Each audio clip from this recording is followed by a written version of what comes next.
இன்றே டவுன்லோட் செய்து உங்கள் ஃபேவரட் ஷோக்களை என்ஜாய் பண்ணுங்க.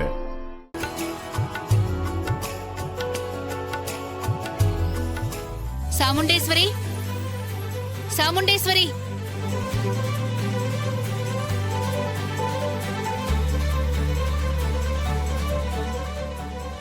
யார் வேணும்? அது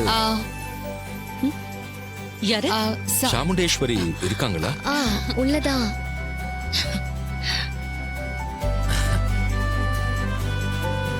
அண்ணாமலை எப்படி இருக்க? நான் நல்லா இருக்கேன் சாமுண்டேஸ்வரி. நீ எப்படி இருக்க? நான் நல்லா இருக்கேன் அண்ணாமலை. வா வாங்கண்ணே. உங்களை பார்த்து எத்தனை வருஷம் ஆச்சு? எப்படி இருக்கீங்க?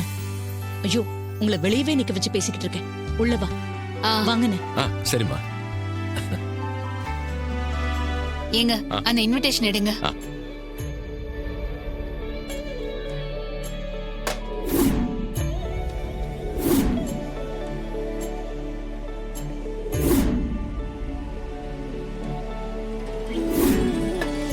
வாங்க. கண்டிப்பா வருண் கல்யாணத்துக்கு நீ குடும்பத்தோட வரணும். என் மகனையும் மருமகளையும் நீ ஆசீர்வாதம் பண்ணணும். கண்டிப்பா நான் கல்யாணத்துக்கு வருவேன். போலாமா? சரிங்கண்ணே. இது புடி. எல்லாரும் கண்டிப்பா கல்யாணத்துக்கு வந்துடணும். ஆமா, கண்டிப்பா வந்துடுறோம். சரி, நாங்க வரோம். நான் அனுப்பிட்டு சரிங்க.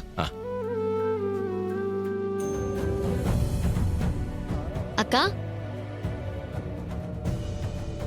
எங்க போற? அது கோயிலுக்கு போறேன். கோயிலுக்கா? நானும் கூட வரட்டுமா? இல்ல ரேவதி, நீ வர வேண்டாம். ஏங்கா என்ன வேண்டான்ற? நானும் உன் கூட துணையா வரேனே. இல்லடி, தெரிஞ்சவங்க ஒருத்தங்களை பார்த்துட்டு அப்படியே நான் கோயிலுக்கு போயிட்டு வரலான்னு இருக்கேன். வர கண்டிப்பா லேட் ஆகும், அதான் வேண்டான்னு சொல்றேன். அப்படியா? சரிக்கா, பார்த்து பத்திரமா போயிட்டு வா. வரேன். அக்கா, அக்கா, நேத்து நடந்த எதையும் மனசுல வச்சுக்காத. சித்தி பேசின எதையும் பெருசா எடுத்துக்காத. அவங்க குணத்தை பத்தி தான் நமக்கு தெரிஞ்சதாச்சே.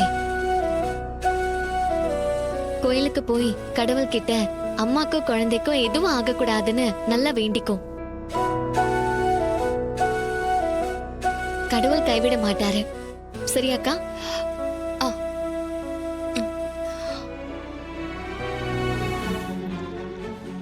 ரவதி, ரோகிணி எங்க ஆளையே காணோம். அக்கா வீட்ல இல்ல மாமா. வீட்ல இல்லையா?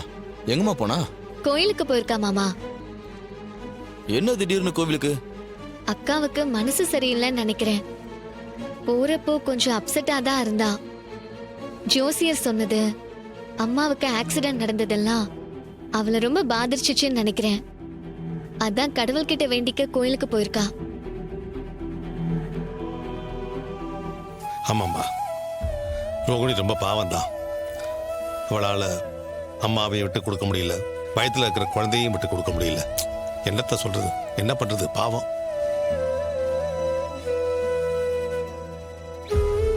ஆமாம்மா, அவ நார்மலாவே இல்ல.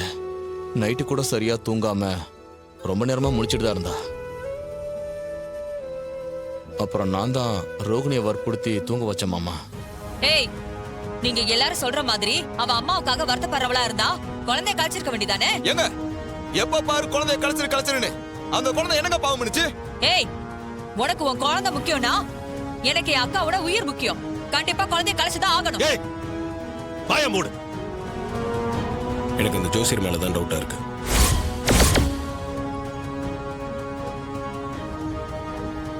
என்னம்மா அப்படி சொல்றீங்க? ஜோசியர் மேல டவுட்டா?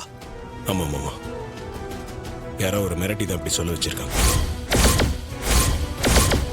அத்த, அந்த ஜோசியர் சொன்னதெல்லாம் போய் நான் நிரூபிக்கிறேன். எங்க கூட வா. என்னால வர முடியாது. நீ கூப்பிட்டு நான் எங்கேயும் வரமாட்டேன். ஒரு நல்ல விஷயத்துக்காக தான் நான் உங்களை கூப்பிடுறேன்.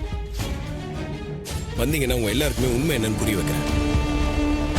அக்கா, நீ போகாதக்கா. இவங்களே ஏதாவது ஏற்பாடு பண்ணி கூட உன்னை ஏமாத்தலாம். ஏமாத்துறதெல்லாம் உங்க வேலை, எங்க வேலை இல்ல. ஈஸ்வரி, மாப்பிள்ள தான் இவ்வளவு சொல்றான்ல, உண்மை என்னன்னு தெரிஞ்சுக்கிட்டா நமக்கு நிம்மதி தானே. சரி, நீங்க எல்லாம் இவ்வளவு தூரம் சொல்றதுனால நான் வரேன்.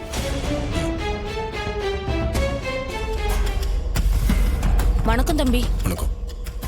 ஏதோ சின்ன வேலைன்னு வர சொன்னீங்களே, என்ன விஷயம் தம்பி? சொல்றேங்க, அதை கொடுங்க.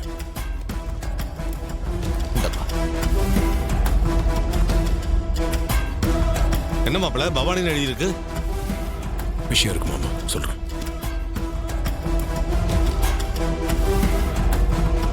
இந்தாங்க.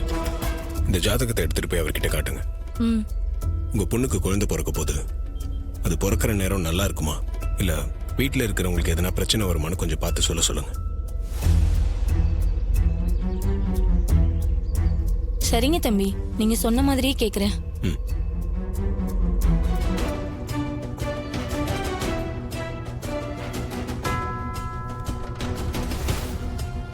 ஐயா, இப்ப என் பொண்ணு முழுகாம இருக்கா.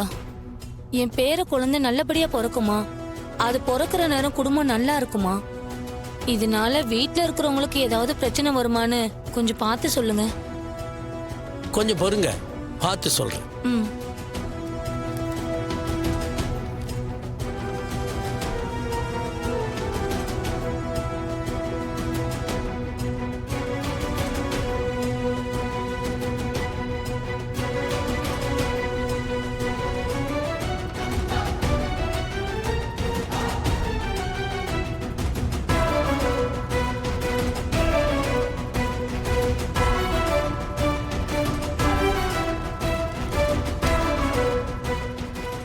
உங்க பொண்ணு ஜாதகம் அமோகமா இருக்கு.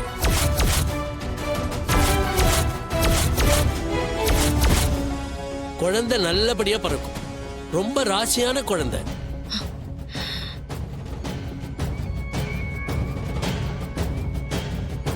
அந்த குழந்தை பிறக்கிற நேரம் உங்க பொண்ணு குடும்பமே ஓஹோன்னு இருக்கும். அவங்க வாழ்க்கையில பெரிய முன்னேற்றம் அடைவாங்க. ஜோசியரையா, பிறக்க போற குழந்தையால தாய் வழி பாட்டிக்கு ஏதாவது பிரச்சனை வருமா? நல்லா இருப்பாங்களான்னு கொஞ்சம் பார்த்து சொல்லுங்க. உங்களுக்கு என்னம்மா, பிறக்க போற குழந்தையோட ராசி நீங்க நல்ல ஆரோக்கியத்தோட 100 வருஷம் இருப்பீங்க.